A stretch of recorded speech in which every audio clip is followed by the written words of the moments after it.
Good morning, brothers and sisters. Today is the 5th Sunday of Lent. The Healing Eucharist Incorporated and the SVD Secretariat for Social Communications, in cooperation with ABS-CBN, Zesto Corporation, Beam Toothpaste, the Philippine Daily Inquirer, St. Peter Life Plan and Chapels, Balikbayan Handicrafts, Secosana Ladies Bags, Zest Air, and the Center for Wholeness and Holiness Incorporated celebrate with you this Sunday's Holy Mass. Our Mass presider today is Reverend Father Glenn Paul Gomez, SVD. Let us now rise and let us begin our celebration.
We now consciously connect ourselves with our personal God as we say, in the name of the Father, and of the Son, and of the Holy Spirit. Amen.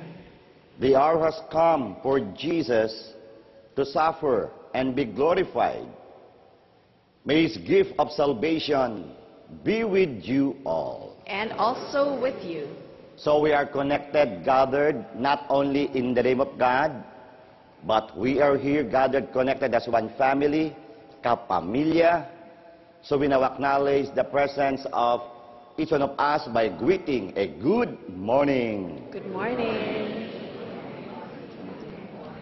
So this is our celebration, the Eucharist, celebration of love, celebration of affirmation. Let's also affirm one another. Pakitingnan nga po ang katabi at sabihin mo, ang ganda mo. Yes, indeed. All of us are beautiful because all of us are God's children. Amen. Amen. For us then to become worthy to participate in this highest form of prayer, the Eucharist, the healing Eucharist. We pause for a moment, close our eyes, bow our heads. Imagine our Savior, our Lord Jesus Christ in front of us, touching our heart, cleansing it, removing all negative emotions that disconnect us from Him and from one another. Imagine also the Holy Spirit descending on each one of us, touching our mind, removing all negative thoughts that disconnect us from Him and from one another. And now we ask our Creator, the author of life, our Father in heaven, to touch us from head to foot, cleansing our body, removing all sickness from our body, forgiving our sins, because we believe that our God is a very loving and forgiving God.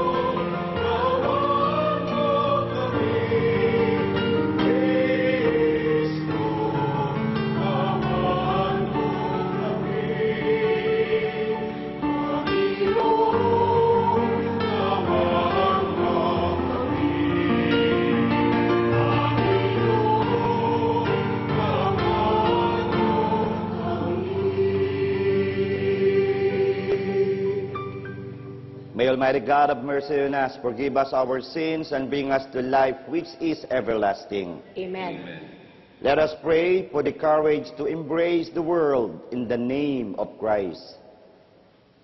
Father in heaven, the love of your Son led him to accept the suffering of the cross, that his brothers and sisters might glory in new life. Change our selfishness into self-giving. Help us to embrace the world you have given us, that we may transform the darkness of its pain into the life and joy of Easter. Grant this through Christ our Lord. Amen. The Liturgy of the Word. After Israel's infidelity to the covenant made at Exodus, the prophet Jeremiah looks forward to a new covenant Yahweh will make with his people. This time, God will write his law in the hearts of his people, who will then live in obedience to God's law. The first reading. A reading from the book of the prophet Jeremiah. The days are coming, says the Lord, when I will make a new covenant with the house of Israel and the house of Judah. It will not be like the covenant I made with their fathers, the day I took them by the hand to lead them forth from the land of Egypt. For they broke my covenant, and I had to show myself their master, says the Lord. But this is the covenant that I will make with the house of Israel after those days, says the Lord. I will place my law within them and write it upon their hearts. I will be their God, and they shall be my people. No longer will they have need to teach their friends and relatives how to know the Lord. All from least to greatest shall know me, says the Lord. For I will forgive their evil-doing and remember their sin no more. The word of the Lord. Thanks be to God. Create in me a clean heart, O Lord. Please repeat. Create in me a clean heart, O Lord.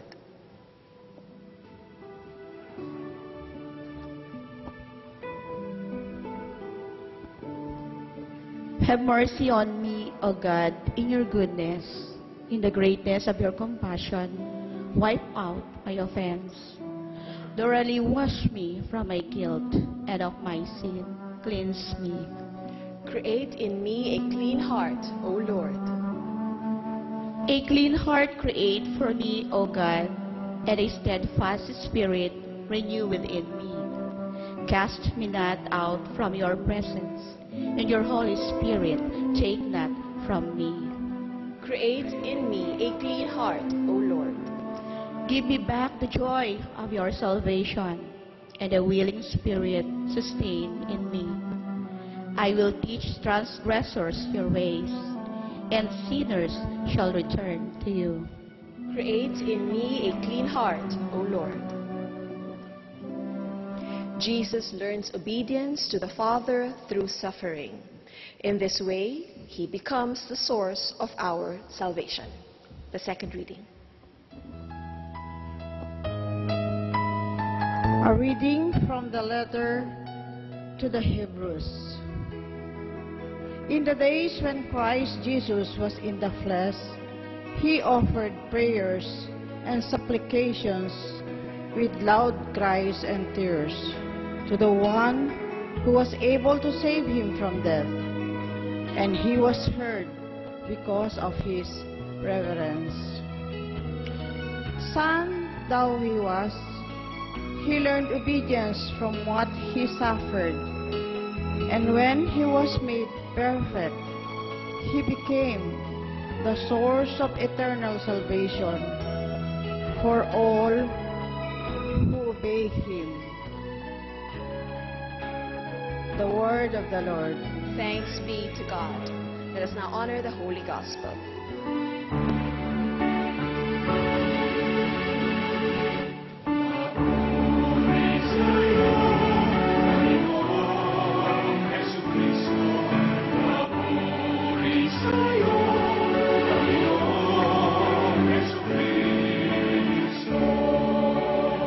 Whoever serves me must follow me, says the Lord.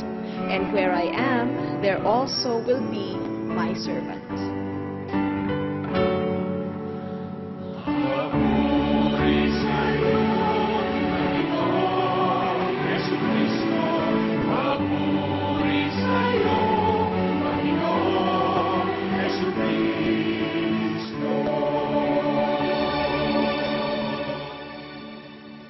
The Lord be with you. And also with you. A reading from the Holy Gospel according to John. Glory to you, O Lord. Among those who had come up to worship at the feast of Passover were some Greeks. They approached Philip, who was from Bethsaida in Galilee, and put this request to him. Sir, we should like to see Jesus. Philip went to tell Andrew. Philip and Andrew in turn came to inform Jesus. Jesus answered them, "The hour has come for the Son of Man to be glorified. I solemnly assure you, unless the grain of wheat falls to the earth and dies, it remains just a grain of wheat. But if it dies, it produces much fruit. The man who loves his life loses it, while the man who hates his life in this world preserves it to life eternal.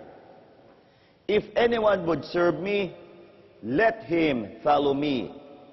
Where I am, there will my servant be. Anyone who serves me, the Father will honor. My soul is troubled now, yet what should I say? Father, save me from this hour. But it was for this that I came to this hour. Father, glorify your name." Then a voice came from the sky. "I have glorified it and will glorify it again." When the crowd of bystanders heard the voice, they said it was a thunder. Others maintained an angel was speaking to him. Jesus answered, "That voice did not come for my sake, but for yours. Now has judgment come upon this world. Now will this world's prince be driven out, and I, once I am lifted up from earth, will draw all men to myself." The Gospel of the Lord. Praise to you, Lord Jesus Christ.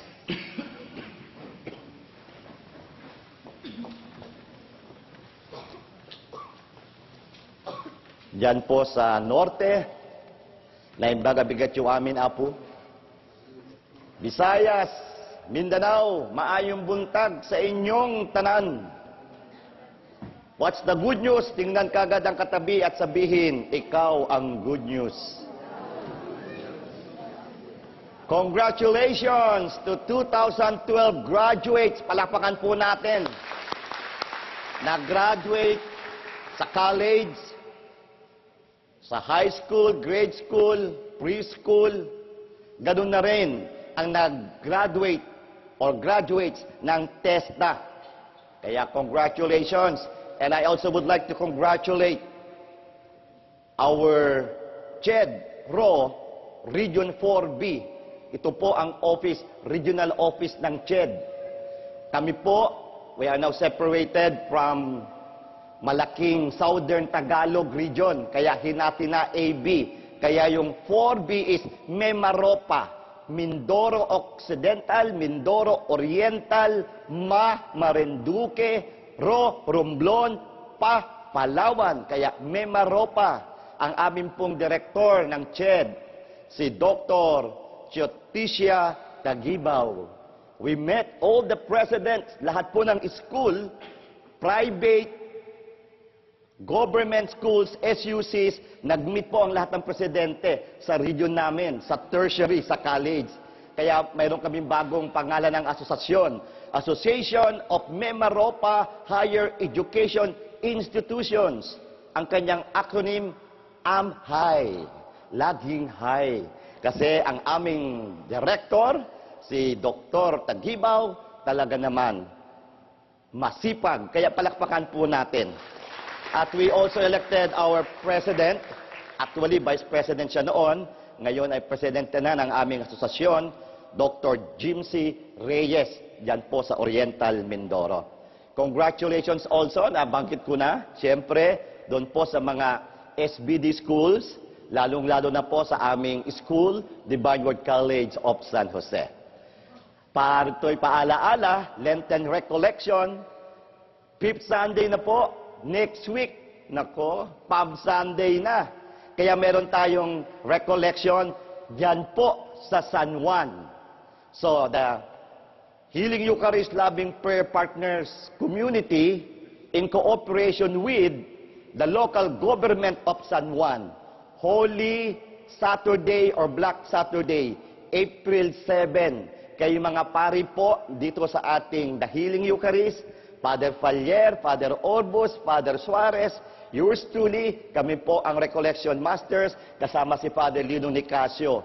At tutulungan tayo ng ating mga performers, The Music in Life, Fatima Soriano, Fame Flores, Dax Martin, at marami pang iba. Kaya tumawag na po kayo at magpa-reserva na. So, 5th Sunday, sama rin po the Healing Eucharist Incorporated and the SBD Social Communications in cooperation with ABS-CBN. Ngayon, Semana Santa, meron po tayo Holy Thursday, Recollection, from 2:30 to 4:30 p.m. Makakasama po natin dito sa ating pagninilay si Karil, si Vice Ganda, si Teddy and Jubes, si Kuya Kim. Makikita nyo rin po ang ating kaibigan, Direk Bobet Vidanes. Kasama niya si DJ MOD. No? And then, yun na, yung Paschal Triduum, after ng recollection, Last Supper from 4:30 to 6 p.m. Following day, Good Friday, 7 Last Words, live po yan. Under MCFI, from 12 noon to 3 o'clock. Pagkatapos nyon, Veneration of the Cross, from 4 to 5 p.m. Following day, Black Saturday, Easter Vigil, 11:30 p.m. to 1 p.m. Yan po ang ating mga programa. Tumbukin na natin ang good news, the gospel. Nung kapanahonan ni Jesus, may mga taga-Grego, taga-Greece rather, mga Greeks. And they say, Sir, we would like to see Jesus. Then Jesus said, the hour has come for the Son of Man to be glorified. Tanong, who is to be glorified?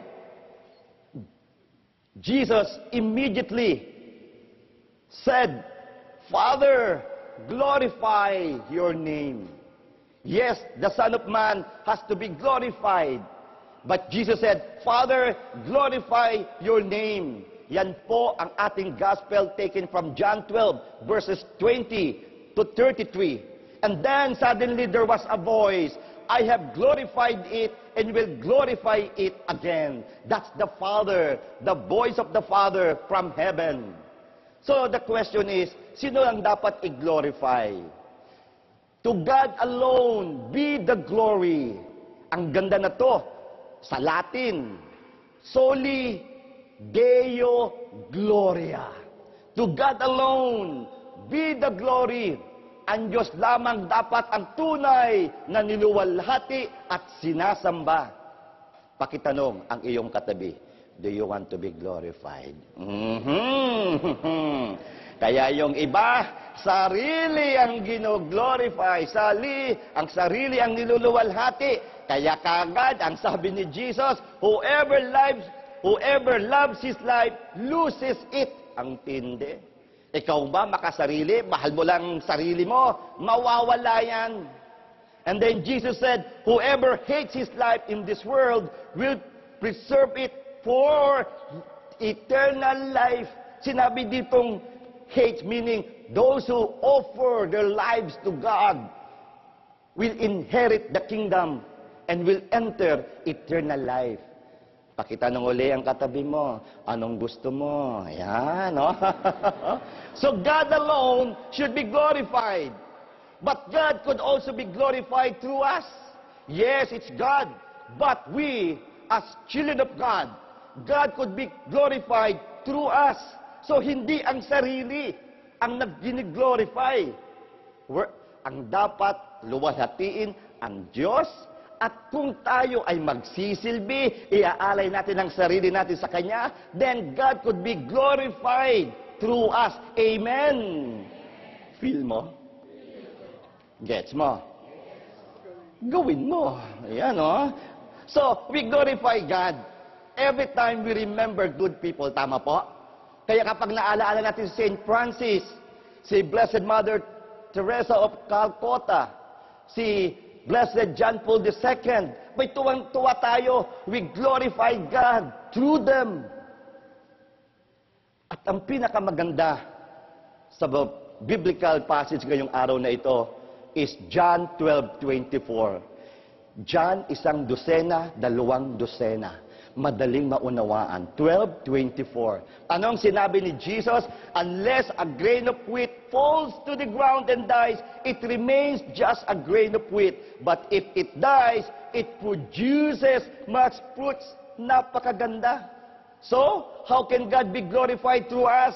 By dying to our own self. We have to die. Ano yung false self na yan? Itong false self na ito, kaya nga false, hindi totoo. Itaas ang kanang kamay. Sabihin sa kanan, magpakatotoo ka, brother, sister. Itaas ang kaliwang kamay. Ako rin. Ayan, ano? Magpakatotoo tayo. Tanggalin na natin yung selfishness. Tanggalin na natin yung vices. Yan ang false self. Yung kayabangan, boastfulness, at yung pagiging nega. Grabe talaga. Ang dami na nasirang relasyon because of negative emotions, negative feelings. Yun lang naman ang problema eh. Pag ikaw nag-negative, wala na, sira. Kaya sa community, yung mga reklamador, yung walang ginawa, kundi mag-criticize, destructive criticism, sabihin mo, nataningan ka na. Yon. Kaya dalawang uri yon. Nasa iyo si taning at tinataningan ka na. Ayan, ano? Yan ang false self eh. Kitang-kita kapag hindi totoo ang lumabas, gulo. So, anong ibig sabihin ng dying to oneself? This dying to oneself is a prerequisite for God to be glorified through us. Makikita nila ang Diyos sa pamamagitan natin sa ating salita at higit sa lahat sa ating gawa. So, what does to die to oneself mean? Kukuha ko ng kutsilyo, sasaksakin ko sa sarili ko, ay, no? Hindi yon. Literal. Hindi yung literal. It should be allegorical, like the grain of wheat. Yun! Anong ibig sabihin? Wala naman tayong wheat. Nasa Pilipinas tayo eh, palay na lamang. Palay. Uy, tag-ani na naman. Second crop. Yung palay, pag nilagay mo lang yan doon, sa lamesa, hindi nahulog sa lupa, walang mangyayari sa butil ng palay. Kaya yung palay dapat malaglag sa lupa. Pag nalaglag yun, mabubulok, mamamatay. Pero yun, uusbong, lalago, at bubunga. At pag nagbunga, daan-daan, sobra-sobra. Kaya pala ang ganda ng dying to oneself. Sa palay pa lamang makikita na ano yung process, falling, dying, sprouting, growing, bearing fruits. Amen. Feel mo? Gets mo? Gawin mo. Ayan na naman, ano? At tingnan naman natin yung butterfly. Ang sarap ng butterfly eh. Maganda rin yung explanation ng dying to oneself. Ano ba? Saan nag-umpisa ang butterfly? Eh di doon sa egg. Tapos naging larva, di ba? Caterpillar. Tapos naging pupa. And then, butterfly. So free. So anong ibig sabihin nun? Dying to oneself, to become a butterfly, it has to die as a caterpillar. Kaya pala dapat mag-transform. So in this sense, dying means transformation, inner change. Hindi naman nawala yung caterpillar eh. Nag-transform lang into pupa and then butterfly. So we human beings should rejoice. If this inner change happens in seeds, in insects, how much more to human beings? Kung ito'y nangyayari sa buto, sa mga insekto, tingnan mo yung katabi mo, tao ba yan? Kaya sabihin mo, sa iyo pa? Di ba? Sa iyo pa? Sa atin pa kaya? Human beings, rejoice. We can change for the better. We can transform and bear fruits. But we have to die first. So dying to oneself means to die to the lower self. Mga lower self, so that the higher self, the true self, the real self can come out. Yung palang ibig sabihin yun, come out. Taas ang kanang kamay. Sabi mo sa iyong katabi, palabasin mo na. Sabi mo sa kaliwa, ako rin. Ayan. Let the higher self, the true self, the real self in us come out. So, ang tanong, do you want our higher self, true self to come out? Paano? Tutulungan tayo, tatlong pamamaraan. First, in psychology. Again, allow me to talk as a psychologist. Paano lalabas yung tunay? From psychoanalytic, ang psychoanalytic kasi kay Freud, sino daw ang dominant sa atin? Yung id. Ano yung id? The pleasure principle. Yun ang gusto ng id eh. Lahat gagawin, hahamakin para makuha lamang. So dapat yun, ma-overcome ang id. Doon naman sa behaviorism, another type of psychology, gusto maging magbago, reinforcement, reinforce the good habits, reinforce the good actions. Kaya reward, ay yung bait-bait mo, give a reward. Uy, yung bata, yun ang nagiging maaano sa kanyang memory, nare-reinforce yung mabuti. In humanistic psychology, ano yun? Fulfill the needs, sabi ni Maslow. There is this hierarchy of needs, but fulfilling is not enough. There must be transcendence. Kasi ang tao, kung fulfill lang ng fulfill, nagiging selfish. So, go beyond and transcend the needs.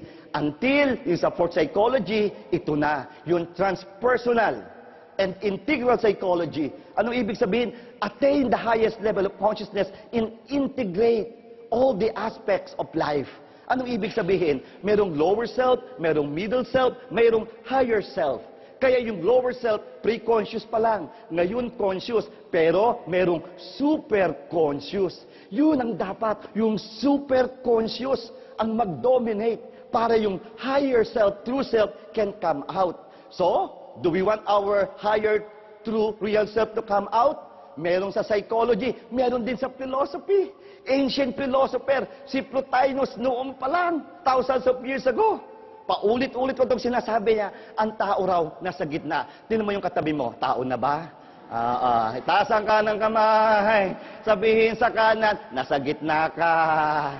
Sa kaliwa, ako rin. Ang tao nandito sa gitna. Kaya pala, pag ikaw'y nalaglag, nagiging animal. Yun. Pag bumaba ka, mag-aaway kayo. Animal ka, hayop ka. Yun, bumaba. Pero maganda pala yung tumaas, maging divine, maging banal. Yun pala ang kinakailangan. Huwag bababa, bagkos magpataas.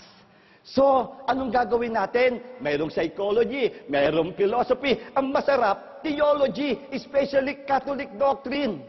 Ano ang sinasabi ng ating inang simbahang Katoliko? Ito ang sinasabi. Una, gusto mong tumaas at lumabas yung tunay mong sarili, manalangin. Connect, pray. And what is the highest prayer? The Holy Mass. So every time we celebrate Mass, every time we receive Jesus, then our true self can come out. And then we have devotions. Ano yung mga devotions natin? Pray the Rosary, Station of the Cross, Read the Bible. Spiritual reading. Kapag ginawa natin ito, remember, tell me what kinds of book you are reading and I'll tell you who you are. Yun sa mga binabasa mo, masasabi ko kung sino ka. Kaya kung maganda ang binabasa mo, maganda ang mga devotion mo, abay di ang ganda. Kaya nga yung Holy Rosary, ang ganda-ganda eh. May joyful, may sorrowful, mayroong glorious. May saya, may lungkot, may luwalhati. Yeah, may boyfriend, may girlfriend. Iniwan. Sakit. Nakakita naman ng bago. Ay, bago na. Parang saya, lungkot, luwalhati. Luwalhati, saya mo na naman. Nag-asawa, saya-saya na naman. May iba yung asawa. Lungkot. Nasold na naman. Ayan, ang galing. Hanggang saya, lungkot, luwalhati, liwanag. Yun ang luminous mystery. Feel mo? Gets mo. Idasal mo. Ayan, ano? At meron pa, recollection, retreat, makakatulong sa atin. At siyempre, bilang Katoliko, pang-apat, penance, magsisi. O subukan natin ito. Lagi ko itong sinasabi rin sa aking mga recollection eh. Humanap ng kapartner. Sige, magharapan kayo. O hanap, partner. Halimbawa lang, yan, magtinginan kayo. Then close your eyes. Imagine, isang buwan kang hindi nag-toothbrush. Bugahan mo ang katabi mo. O, kita mo, baka bumaksak yan. Ha? Anong ibig sabihin? Ha? Hininga pa lang, baksak na ang katabi mo. That's sin. Yun ang kasalanan. Pag hindi ka naglinis, hindi ka nagumpisal, hindi ka nagsisi, daig mo pa ang isang buwang hindi nag-toothbrush. Ayun! At panglima, paano tayo magbabago? Give alms. Magbigay. Lalong-lalo na do it silently, in secret. Hindi yung donated by. Tapos na, kuha mo na ang reward mo. Lalo ngayon, Semana Santa, malapit na, next week.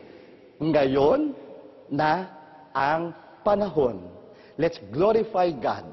Let's glorify Jesus who did that. Yun ang ginawa ni Jesus. Remember our Christian faith. Jesus literally died on the cross to save us and for us to have eternal life. Napakaganda ng salita ng Diyos. Ang good news, John 12:24. Unless a grain of wheat falls to the ground and dies, it remains just a grain of wheat. But if it dies, it produces much fruits. Close your eyes, bow your heads. Now is the time that God will be glorified. And God could be glorified through us if our real self, that true self, that child of God, to come out. Thank you, Lord Jesus. Thank you, God, Holy Spirit. Thank you, God the Father. Amen. Please rise. So we now profess our faith and say, I believe in God, the Father Almighty, creator of heaven and earth. I believe in Jesus Christ, his only Son, our Lord. He was conceived by the power of the Holy Spirit and born of the Virgin Mary. He suffered under Pontius Pilate, was crucified, died, and was buried. He descended to the dead. On the third day, he rose again. He ascended into heaven and is seated at the right hand of the Father.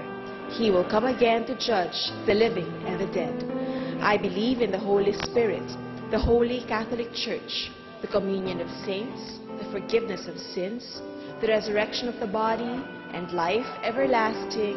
Amen. let us ask the Heavenly Father to help us to be like Christ, his Son, who loves the world and died for our salvation. With confidence, we pray. Father, listen to our prayers. Please repeat. Father, listen to our prayers. Grant that the Holy Father, Pope Benedict XVI, the bishops, the clergy, and the consecrated men and women may be examples of self-giving love and so inspire the people to glorify you through their good works, we pray. Father, listen to our prayers. Inspire our elected officials to build a world of peace and goodness and show concern for the good of all, we pray. Father, listen to our prayers. Make our love grow deeper every day so that we may share with others their joys and sorrows, we pray. Father, listen to our prayers. May we die to selfishness, be more generous, forgiving, and self-sacrificing, and walk in newness of life, we pray. Father, listen to our prayers. For all missionaries who have left home, country, and family to proclaim the gospel to all nations, may the Lord protect them, their communities, and in fulfillment in their apostolate, may the Lord reward them in this life and in the life to come for their sacrifices and generosity for the kingdom, we pray. Father, listen to our prayers. Grant that our beloved dead may be reborn to a new life in you and rejoice forever in the vision of your glory, we pray. Father, listen to our prayers. Heavenly Father, listen to the prayers of your children. Help us to be men and women for others, so that we may be worthy of eternal life. We ask this in Jesus' name. Amen. The Liturgy of the Eucharist. Please remain standing.